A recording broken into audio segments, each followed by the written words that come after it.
Hello everyone, welcome to study with Dev. हम लोग पढ़ रहे थे आर ओ की परीक्षा के लिए PYQs। आज हम लोग देखेंगे इतिहास के क्वेश्चन जो कि आए हुए हैं। आर ओ की जो परीक्षा हुई थी 2021 में, मेंस का जो एग्ज़ाम हुआ था उसके इतिहास के क्वेश्चंस को देखेंगे। तो चलिए जल्दी से वीडियो की शुरुआत करते हैं। तो शुरुआत करते हैं अपने पहले क्वेश्चन की।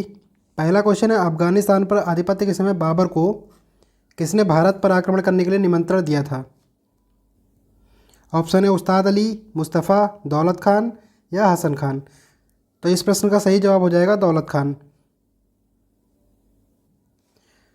तो दौलत खान का पूरा नाम था दौलत खान लोदी। दौलत खान लोदी कौन था ये? इब्राहिम लोदी का चाचा था ये। इब्राहिम लोदी का चाचा। तो दौलत खान लोदी कौन था? ये पंजाब का गवर्नर था। पंजाब का गवर्नर था। इब्राहिम लोदी के शासनकाल में ये पंजाब का गवर्नर हुआ करता था और इब्राहिम लोदी का चाचा था ये। ठीक है, तो इसने निमंत्रण क्यों दिया था कि वो दिल्ली पे आक्रमण करे? क्योंकि दिल्ली पर शासन किसका था? इब्राहिम लोदी का। और दौलत खान लोदी चाहता था कि वो दिल्ली की गद्दी पर राज करे, तो इसलिए उसने बाबर को निमंत्रण दिया था कि बाबर भारत में आएगा और दिल्ली पर आक्रमण करेगा और यहाँ से धन लूटपाट करके चला जाएगा वापस। लेकिन ऐसा हुआ नहीं। बाबर जब यहाँ पर आया उसने इब्राहिम लोदी को हराया और यहीं पर मुगल वंश की स्थापना की 1526 में। ठीक है, 1526 में इब्राहिम लोदी पर आक्रमण करने से पहले भी बाबर 4 बार जो है भारत पर आक्रमण कर चुका था और अपने चौथे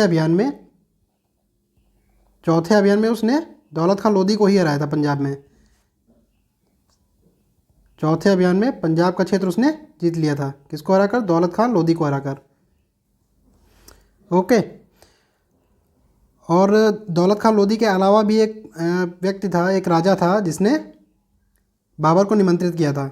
वो कौन था? तो वो था राणा सांगा। राणा सांगा कहाँ का राजा था ये मेवाड़ का राजा था। मेवाड़ का राजा। ठीक।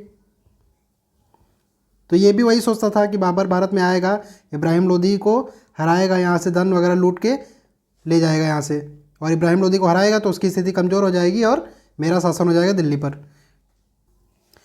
ठीक है, लेकिन ऐसा हुआ नहीं और 1526 में जब उसने इब्राहिम लोदी को हराया उसके बाद यहाँ पर भारत में मुगल वंश की स्थापना हुई। ओके, आगे देखते हैं।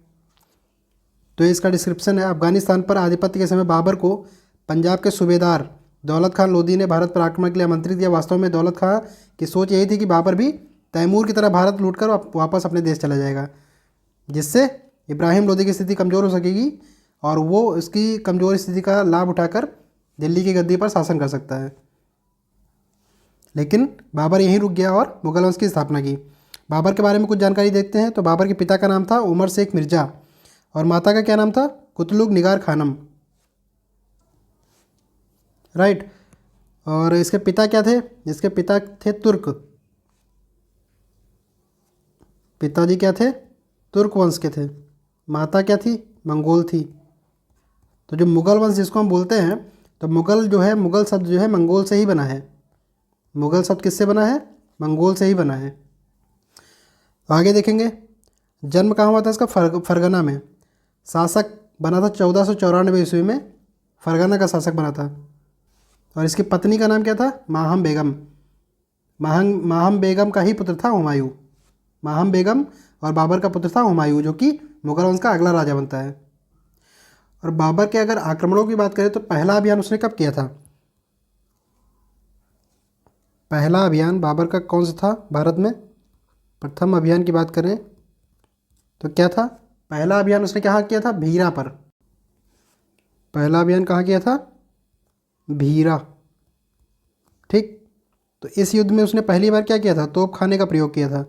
पहली बार तोप खाने का प्रयोग कहाँ का देखने को मिलता है? जब बाबर ने अपना पहला अभियान किया था भीरा पर। ठीक है, उसने इस तोप खाने की जिम्मेदारी किसको दे रखी थी? उस्ताद अली कुली को। उस्ताद अली कुली। ये क्वेश्चन भी कई बार पूछा जा चुका है। तो तोपखाने का पहला प्रयोग कहाँ देखने को मिलता है?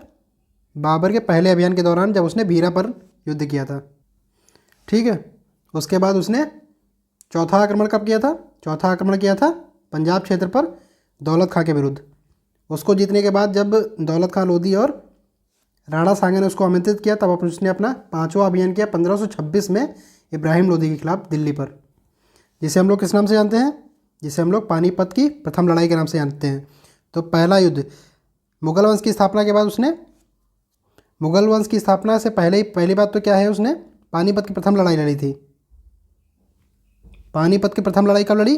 1526 में। ठीक है। बाबर और इब्राहिम लोधी के बीच हुई थी, जिसमें बाबर जीता। इसी जीत के बाद क्या हुआ था? मुगल वंश की स्थापना हुई थी 1526 में। ठीक। पानीपत का प्रथम युद्ध जीतने के बाद मुगल वंश की स्थापना हुई थी 1526 में। राइट। ठीक है।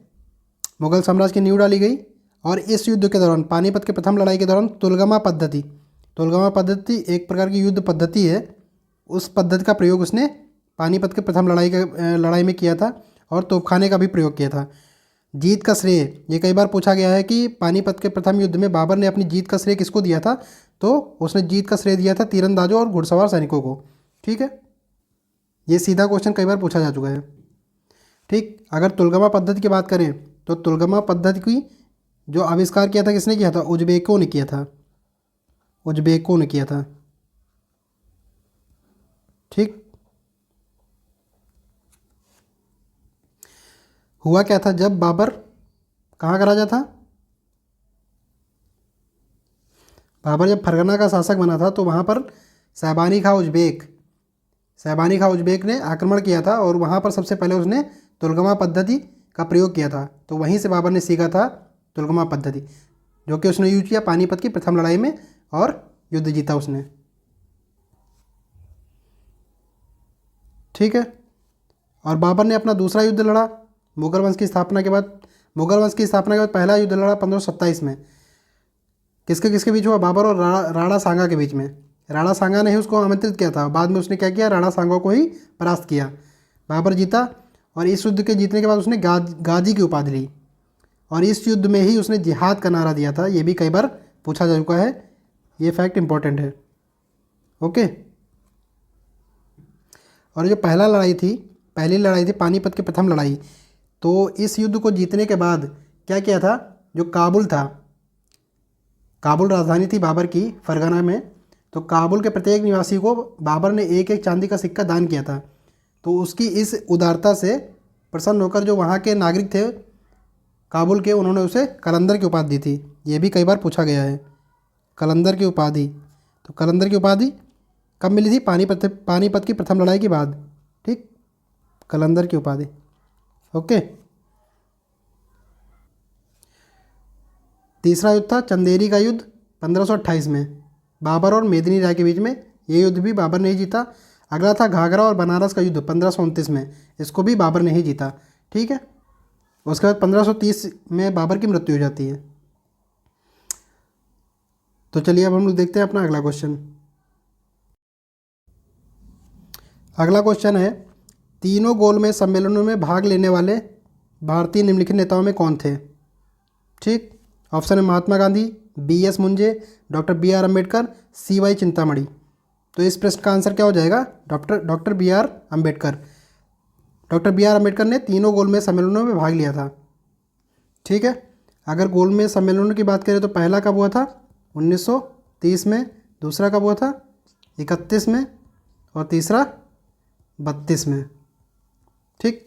तो BR अम्बेडकर ने तीनों गोलमेज सम्मेलनों में भाग लिया था, जबकि महात्मा गांधी ने कांग्रेस की तरफ से केवल सेकंड में भाग लिया था, सेकंड राउंड टेबल कॉन्फ्रेंस में भाग लिया था। ठीक है। केवल सेकंड गोलमेज सम्मेलन में महात्मा गांधी ने भाग लिया था कांग्रेस की तरफ से। ठीक। तीनों गोलमेज सम्मेलन में भाग लेने वाले डॉक्टर BR अम्बेडकर हैं, जबकि महात्मा गांधी ने सिर्फ द्वितीय गोलमेज सम्मेलन में भाग लिया था। उन्होंने इस सम्मेलन में कांग्रेस के प्रतिनिधि के रूप में भाग लिया था। इसके अतिरिक्त एनी बेसेंट और सरोजनी नायडू ने भी भारतीय महिलाओं का प्रतिनिधित्व किस में किया था? सेकंड गोलमेज सम्मेलन में किया था। ठीक।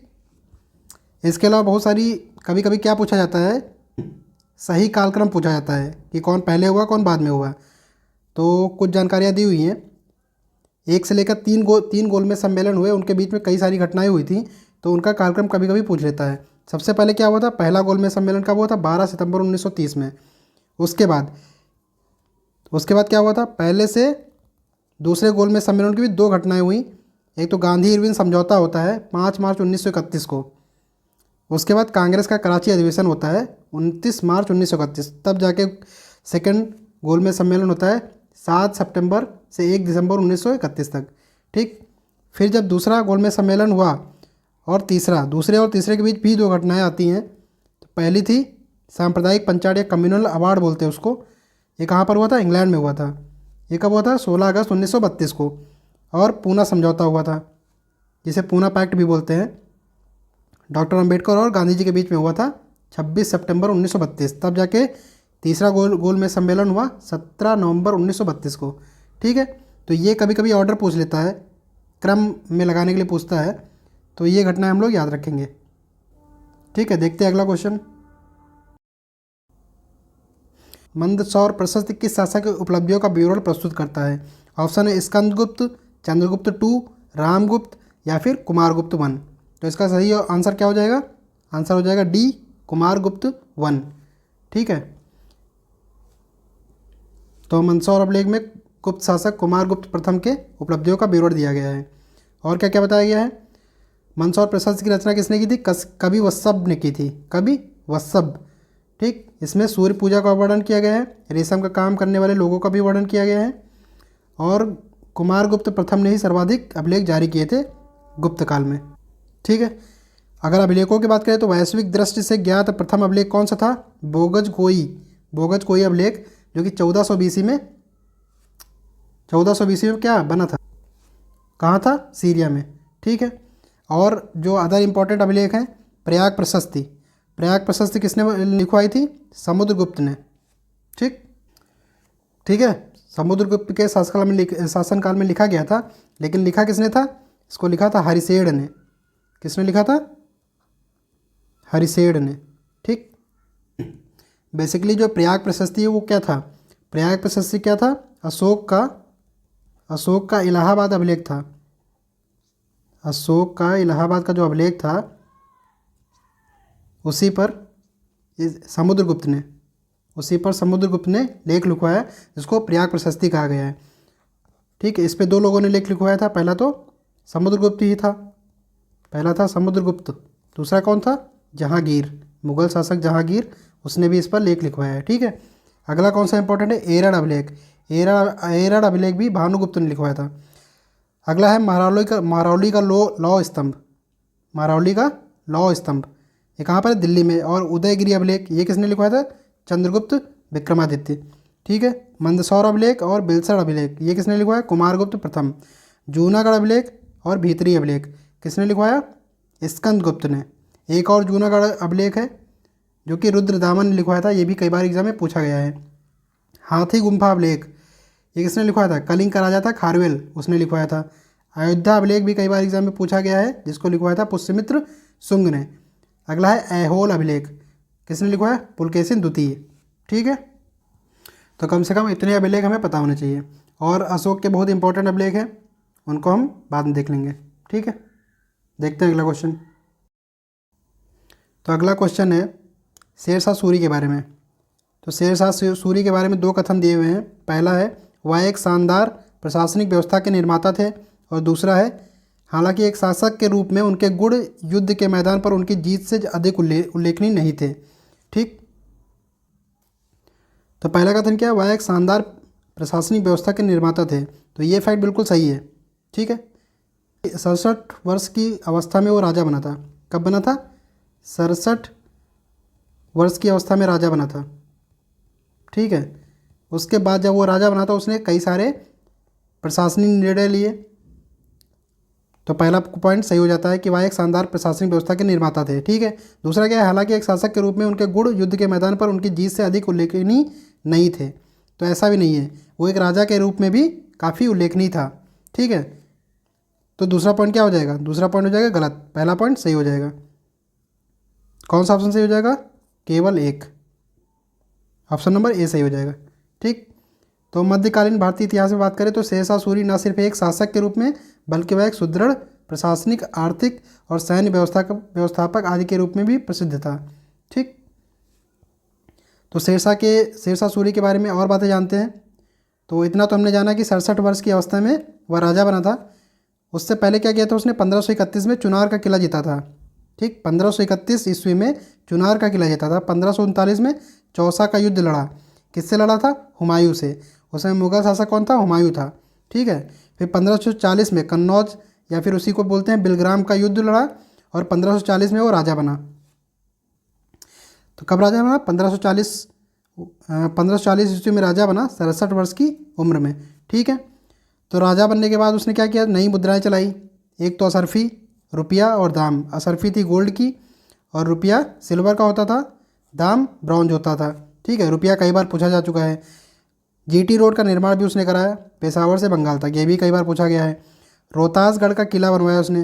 पटना शहर की स्थापना की। पटना सिटी जो अभी बिहार में है, बिहार की राजधानी है पटना, उसकी स्थापना शेरशाह सूर्य ने की थी। इसके अतिरिक्त उसने क्या, दिल्ली में पुराना किला बनवाया और उसी पुराने किले के अंदर एक मस्जिद बनवाई जिसका नाम था किला ए कोहना मस्जिद। ठीक है, तो इसकी मृत्यु कब हुई? 1545 में कालिंजर में मृत्यु हुई। ओके, और इसका मकबरा कहाँ पर है? सासाराम, बिहार में। सासाराम कहाँ है? बिहार में। तो सासाराम बिहार में उसका मकबरा है। ठीक है, इसके अलावा उसने क्या किया है? सराय तथा डाक चौकी। सराय तथा डाक चौकी का निर्माण इसके शासनकाल में बहुत हुआ। सराय को क्या कहा जाता था? साम्राज्य की धमनी कहा इसने। ठीक है, और अंतिम फैक्ट की जो चंदेरी का युद्ध हुआ था 1528 में, किसका किसका विरुद्ध हुआ था? पीछे अभी हमने देखा, चंदेरी का युद्ध हुआ था बाबर और मेदिनी राय के बीच में। तो जब चंदेरी का युद्ध हुआ था तो ये बाबर की सेना में लड़ा था, बाबर के साथ था। लेकिन जब घाघरा का युद्ध हुआ 1529 में बाबर और अफगानों के मध्य, तो वहाँ पर वो क्या था? बाबर के अगेंस्ट में लड़ा था, बाबर के विरुद्ध लड़ा था। ठीक, अगला क्वेश्चन है, दिल्ली के पुराने किले में किला ए कोहना नाम की मस्जिद का निर्माण किसने कराया था? तो अभी जस्ट हम लोगों ने पीछे देखा है, किसने कराया था? शेरशाह सूर्य ने कराया था। ठीक है, दिल्ली के पुराने किले में, उसका नाम ही है पुराना किला। ठीक है, दिल्ली में है, उसका नाम ही है पुराना किला, उसके अंदर बनी है मस्जिद किला ए कोहना। निर्माण किसने कराया था? शेरशाह सूरी ने।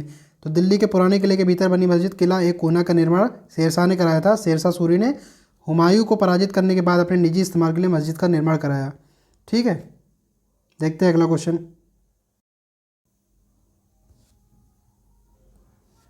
अगला क्वेश्चन है, 1926 में गठित नौजवान सभा का प्रारंभिक सदस्य कौन नहीं था? नौजवान सभा का प्रारंभिक सदस्य कौन नहीं था? ऑप्शन है अंबिका चक्रवर्ती, यशपाल, भगत सिंह या फिर छबील दास। तो नौजवान सभा की स्थापना कहाँ हुई थी? किसने की थी? ये नौजवान सभा की स्थापना हुई थी पंजाब में भगत सिंह के द्वारा। भगत सिंह के द्वारा हुई थी। ठीक, तो कौन इसका सदस्य नहीं था? इसका सदस्य नहीं थे अंबिका चक्रवर्ती। ऑप्शन नंबर ए सही हो जाएगा। अंबिका चक्रवर्ती जो है नौजवान सभा के सदस्य नहीं थे। बाकी ऑप्शन है जो यशपाल, भगत सिंह और छबील दास, ये सब नौजवान सभा के सदस्य थे। तो अंबिका चक्रवर्ती कौन थे? अंबिका चक्रवर्ती ने 1930 में घटना हुई थी।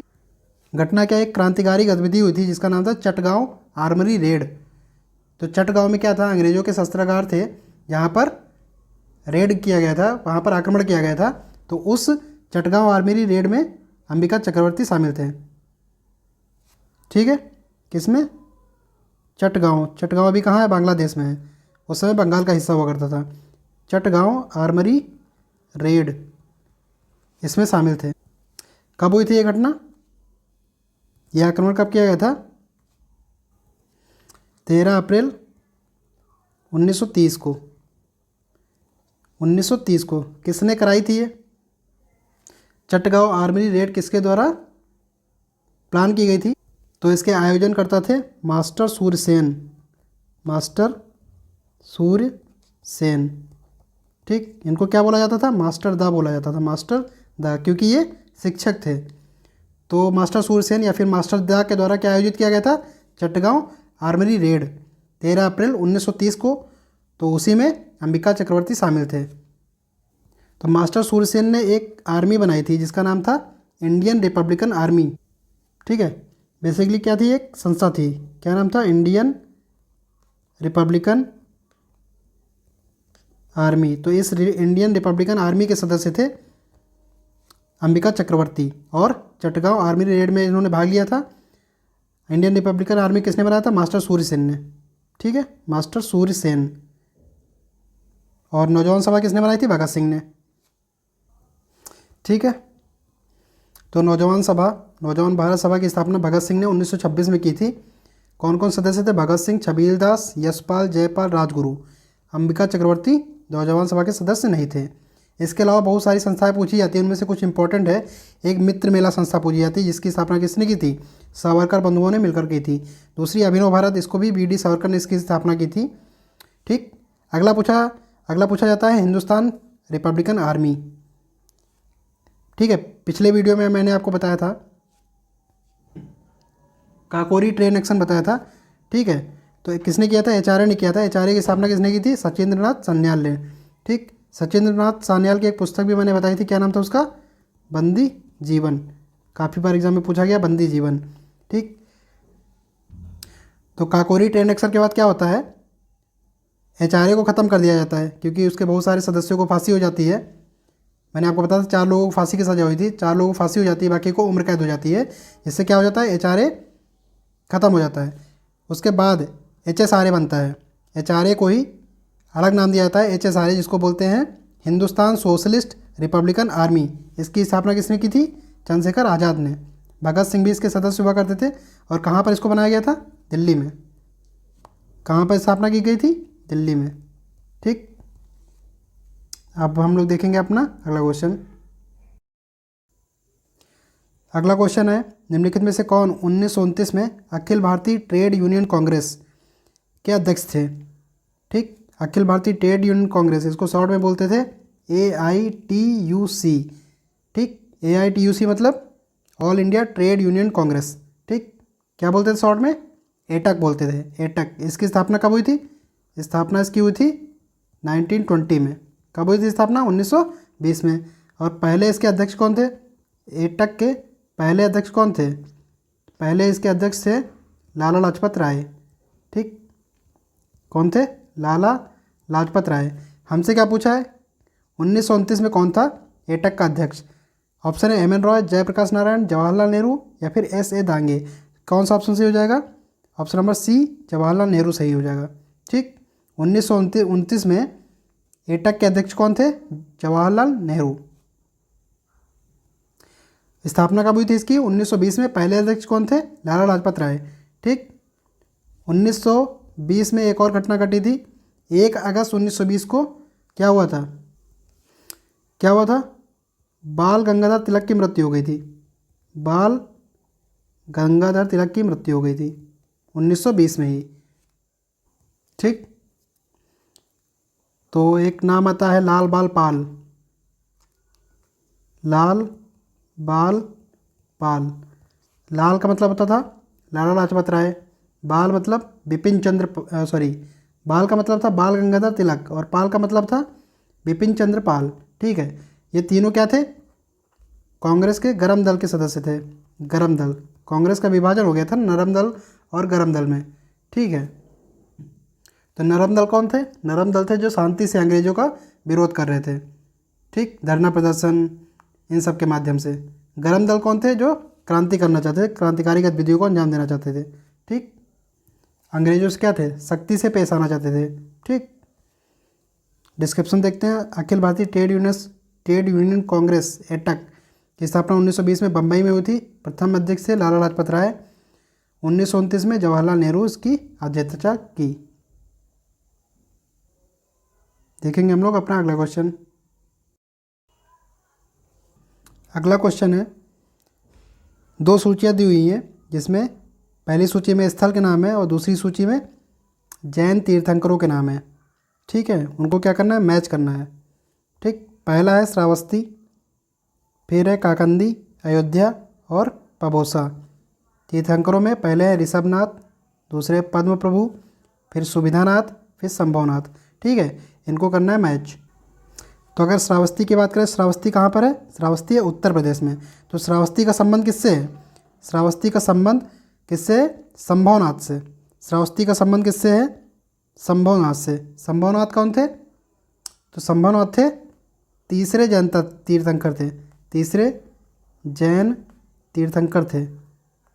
तीसरे जैन तीर्थंकर थे संभवनाथ। इनका संबंध कहाँ से है? श्रावस्ती से। अगला स्थान दिया हुआ है काकंदी। तो काकंदी कहाँ पर है? काकंदी है महाराष्ट्र में। काकंदी कहाँ पर है? महाराष्ट्र में। तो काकंदी से संबंध किसका है? काकंदी से संबंध है सुविधानाथ का। काकंदी से संबंधित है सुविधानाथ। सुविधानाथ कौन थे?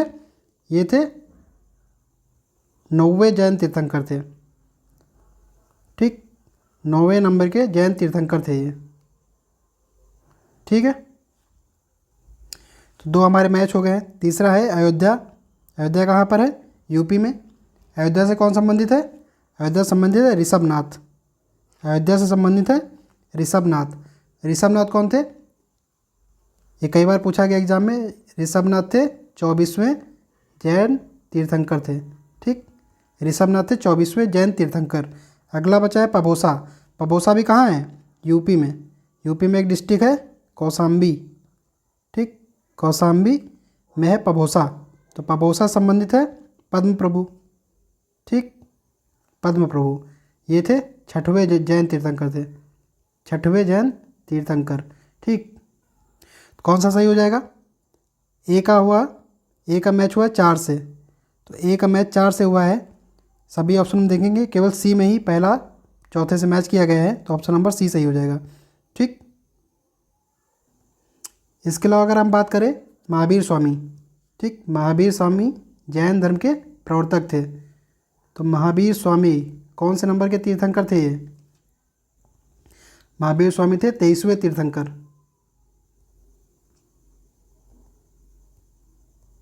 महावीर स्वामी थे 23वें तीर्थंकर। इनका जन्म कहाँ हुआ था? वैशाली में। वैशाली कहाँ पर है ये? बिहार में। ठीक है, ये डिस्क्रिप्शन दिया हुआ है। श्रावस्ती संबंधित है संभवनाथ, काकंदी से सुविधानाथ, अयोध्या से ऋषभनाथ, पाबोसा से पद्म प्रभु। ठीक, देखते हैं हम लोग अपना अगला क्वेश्चन।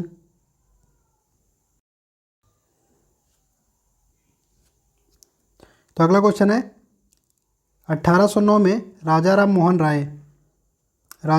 राय ने अपनी प्रसिद्ध पुस्तक जिसका नाम क्या दिया हुआ है? गिफ्ट टू मोनोथीस्ट, किस भाषा में लिखा था?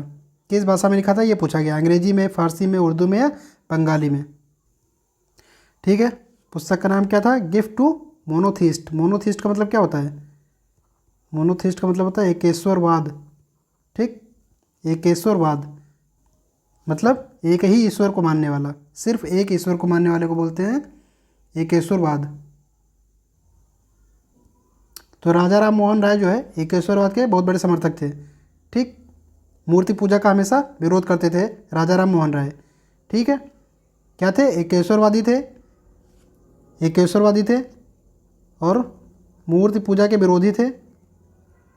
मूर्ति पूजा के विरोधी थे और पाश्चात्य शिक्षा या फिर अंग्रेजी के समर्थक थे। पाश्चात्य शिक्षा के क्या थे? समर्थक थे राजा राम मोहन राय। राइट, और यहाँ तक कि वे अंग्रेजी हुकूमत के भी समर्थक थे। तो गिफ्ट टू मोनोथीस्ट किस भाषा में लिखी गई है? ये लिखी गई है फारसी भाषा में। गिफ्ट टू मोनोथीस्ट फारसी भाषा में लिखी गई है। ठीक है, इस पुस्तक का जो ओरिजिनल नाम था क्या था? गिफ्ट टू मोनोथीस्ट का ओरिजिनल नाम था तोहफात उल मुआहिद्दीन। तोहफात उल मुआहिद्दीन।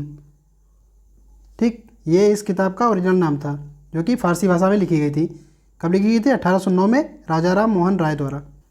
ठीक है, क्या दिया हुआ है? राजा राम मोहन राय ने 1809 में प्रसिद्ध पुस्तक गिफ्ट टू मोनोथीस्ट एकेश्वरवादियों को उपहार फारसी भाषा में लिखी।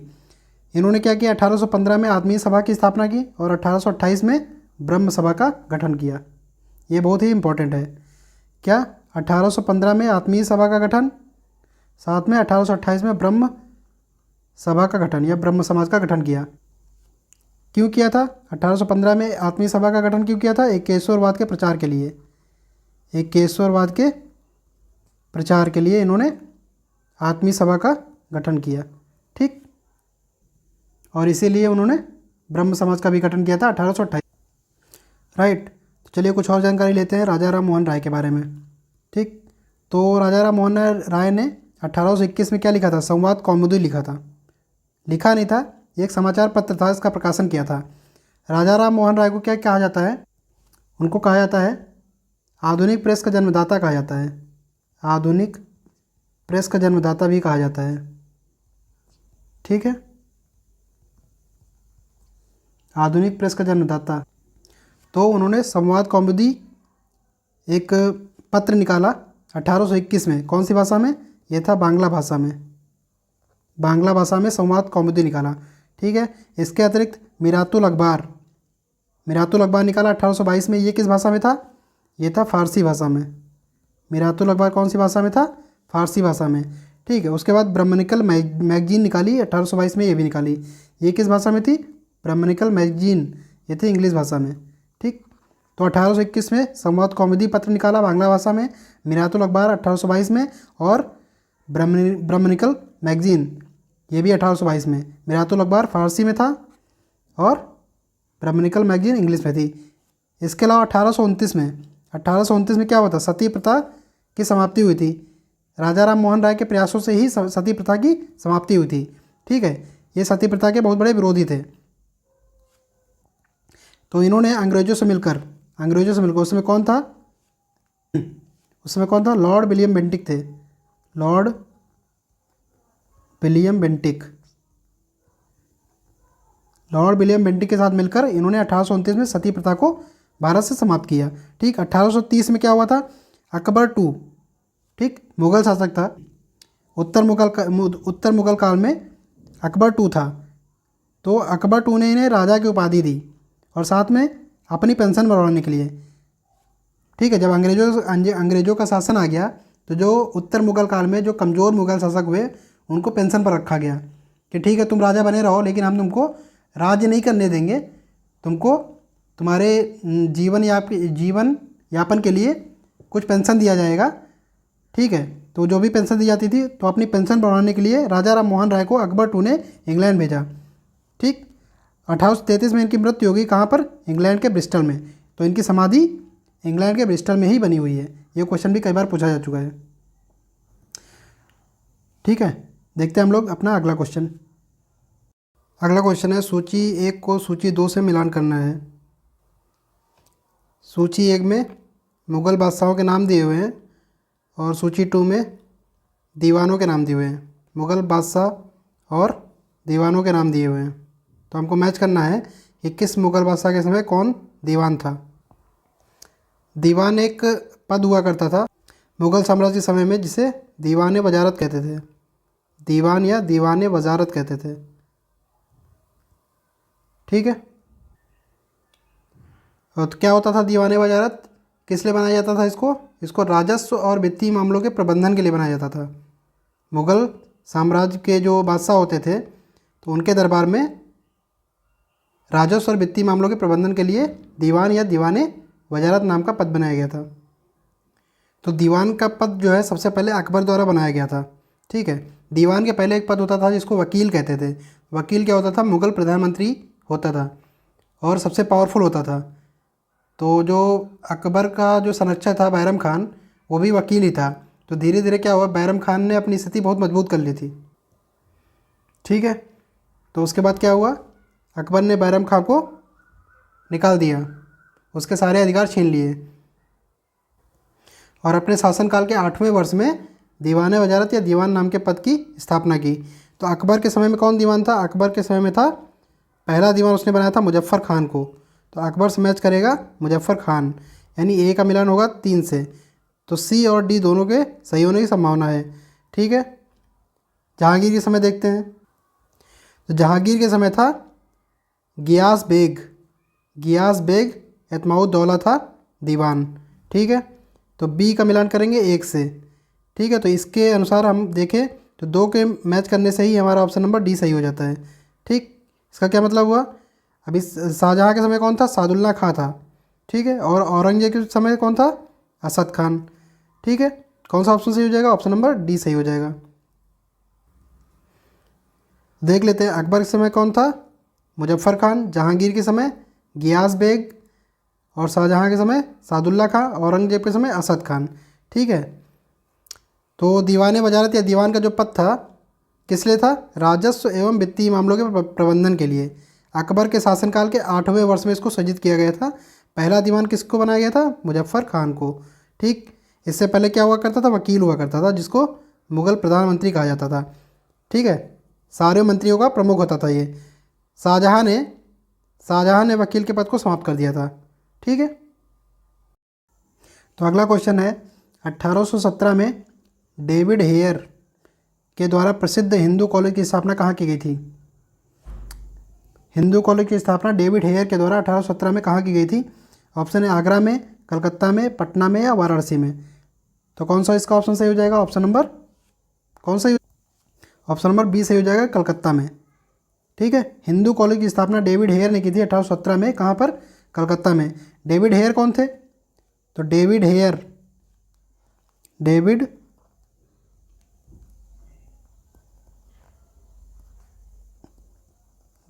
कौन थे? ये राजा राम मोहन राय के मित्र थे। राजा राम मोहन राय के मित्र थे। ठीक, और इस कॉलेज की स्थापना में, हिंदू कॉलेज की स्थापना में राजा राम मोहन राय ने ही मदद की थी। ठीक है, इन्हीं के सहयोग से हिंदू कॉलेज की स्थापना हुई। कहाँ पर? कलकत्ता में। किस लिए किया था इन्होंने इसकी स्थापना? ये भी किया था पाश्चात्य शिक्षा के लिए, कि भारतीयों को पाश्चात्य शिक्षा यानी अंग्रेजी में शिक्षा मिल सके। ठीक, कौन सा ऑप्शन सही हो जाएगा? ऑप्शन नंबर बी सही हो जाएगा।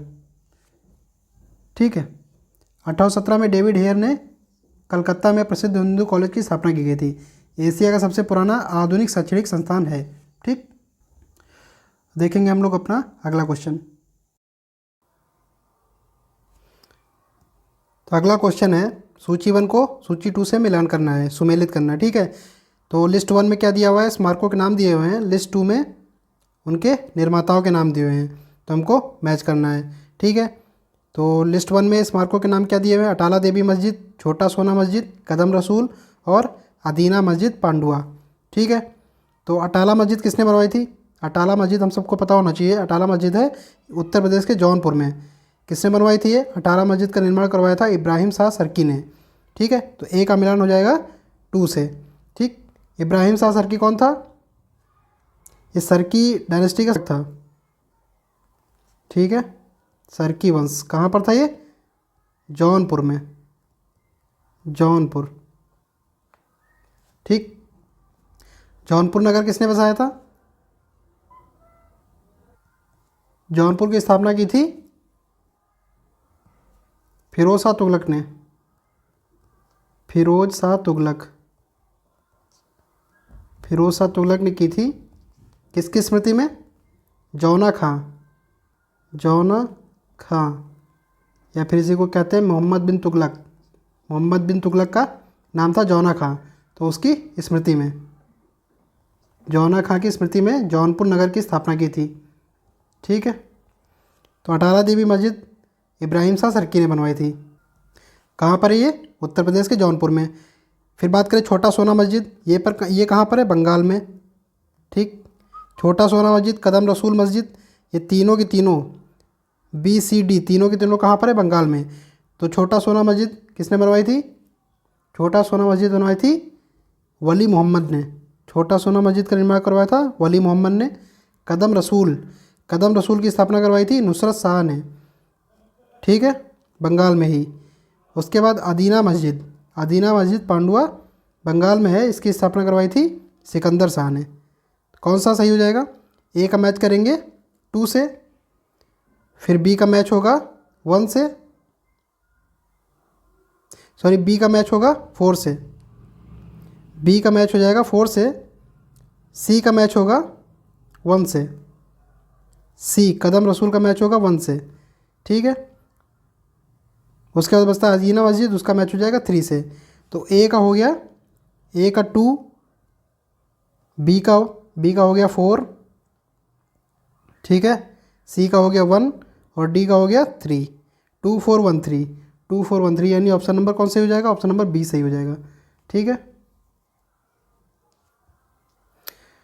तो इनके निर्माताओं के नाम दिए हुए अटाला मस्जिद, इब्राहिम शाह सर्की, छोटा सोना, वली मोहम्मद, कदम रसूल, नुसरत शाह, अदीना मस्जिद, सिकंदर शाह। राइट। अगला क्वेश्चन है हमारे पास, कुछ घटनाएं दी हुई हैं, उनको कालक्रम के अनुसार व्यवस्थित करना है, क्रोनोलॉजिकल ऑर्डर में व्यवस्थित करना है। पहली घटना है आमेर की राजकुमारी से अकबर का विवाह, दूसरा है तुकारोई का युद्ध, तीसरा है मालवा पर मुगल आक्रमण, और चौथा है उड़ीसा पर कर रानी की विजय। ठीक है, तो ये सारी घटनाएं किससे संबंधित है? अकबर से संबंधित हैं। सारी घटनाएं अकबर के शासनकाल से संबंधित हैं। पहली घटना है आमेर की राजकुमारी से अकबर का विवाह। तो आमेर की राजकुमारी से अकबर का विवाह कब हुआ था? तो ये हुआ था 1562 में, 1562 में। अगली घटना है तुकारोई का युद्ध। तो तुकारोई का युद्ध कब हुआ था? 1575 में हुआ था। ये बेसिकली किसके किसके बीच में हुआ था? अकबर का बंगाल अभियान था ये। अकबर का बंगाल अभियान था ये। कब हुआ था? 1575 में। ठीक है, अगला है मालवा पर मुगल आक्रमण। ये कब किया था? 1561 में। ठीक, उसके बाद चौथा है उड़ीसा पर कर रानी की विजय। उड़ीसा पर कर रानी की विजय कब हुई थी? 1567 के दौरान हुई थी। तो सबसे पहला कौन सा हुआ था? सबसे पहला हुआ था ऑप्शन नंबर डी, मालवा पर मुगल आक्रमण, यानी सबसे पहले आएगा 3 नंबर। तो केवल ऑप्शन नंबर डी है जिसमें 3 नंबर पहले दिया हुआ है, तो ऑप्शन नंबर डी सही हो जाएगा। 3142, तो सबसे पहले क्या होगा? 3, उसके बाद 1562 1, उसके बाद 1567 यानी कि 4, उसके बाद 1575 यानी कि 3। ठीक है, तो अगला क्वेश्चन है, निम्नलिखित में से कौन स्वाधीनता पूर्व भारत का राष्ट्रवादी कवि नहीं था? ठीक है, ऑप्शन है रंगलाल, नवीन चंद्र सेन, हेमचंद्र बनर्जी, या फिर शिव कुमार बटालवी। ठीक है, स्वतंत्रता से पूर्व की बात हो रही, स्वाधीनता से पूर्व भारत का राष्ट्रवादी कवि कौन नहीं था? ठीक है, तो इसका सही उत्तर हो जाएगा option number D. Option number D सही हो जाएगा, शिव कुमार बटालवी। शिव कुमार बटालवी क्या थे? ये राष्ट्रवादी कवि नहीं थे, ये क्या थे? रोमांटिक कवि थे। ठीक, रोमांटिक कवि थे। शिव कुमार बटालवी स्वाधीनता पूर्व भारत के राष्ट्रवादी कवि नहीं थे, रोमांटिक कवि थे। उनकी प्रमुख रचनाएं दी हुई हैं आरती, लाजवंती, लूना, या फिर अलविदा। ठीक है, देखेंगे हम लोग अपना अगला क्वेश्चन। तो अगला क्वेश्चन है, नटराज नृत्य के भगवान की मूर्ति के संदर्भ में, नटराज मूर्ति के संबंध में कौन सा कथन सही है? सही कथनों का पता लगाना है। 2 कथन दिए हुए हैं। पहला है, यह मूर्ति नृत्य करते हुए 4 हाथों वाले शिव का प्रतिनिधित्व करती है। ठीक है, अगला है, अपने दाएं कान में वह एक पुरुष का कुंडल पहने हैं और बाएं में एक महिला का। ठीक है, तो अगर नटराज मूर्ति की बात करें, नटराज मूर्ति, तो नटराज मूर्ति कब बनी थी? चोल कालीन है ये, चोल काल में बनी थी। ठीक है, किसको दर्शाती है? भगवान शिव को दर्शाती है। भगवान शिव की नृत्य मुद्रा को दिखाती है, नृत्य करते हुए। ठीक, इसमें क्या 4 हाथों को दिखाया गया है? 4 हाथ हैं। ठीक है, और इसमें भगवान शिव के अर्धनारीश्वर स्वरूप को दिखाया गया है। अर्धनारीश्वर स्वरूप को दिखाया गया है, मतलब आधा पुरुष और आधी स्त्री को। ठीक है, तो पहला स्टेटमेंट है, यह मूर्ति नृत्य करते हुए 4 हाथों वाले शिव का प्रतिनिधित्व करती है, सही है। दूसरा है, अपने दाएं कान में वह एक पुरुष का कुंडल और बाएं में एक महिला का कुंडल पहने हुए हैं, इसी को क्या बोला गया है? अर्धनारीश्वर बोला गया है। ठीक है, तो दोनों स्टेटमेंट्स में सही है, दोनों स्टेटमेंट सही है। कौन सा ऑप्शन सही हो जाएगा? ऑप्शन नंबर सी सही हो जाएगा। ठीक,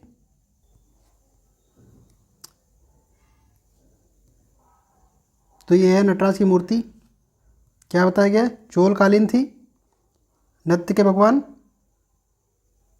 शिव की मूर्ति है, 4 हाथों वाले शिव का प्रतिनिधित्व करती है, दाएं कान में वह पुरुष का कुंडल, बाएं में एक महिला का कुंडल पहने हुए हैं, और नर और मादा के संलयन का प्रतिनिधित्व करता है। इसे अक्सर क्या कहा जाता है? अर्धनारीश्वर कहा जाता है। ठीक है, तो आज के लिए इतना ही।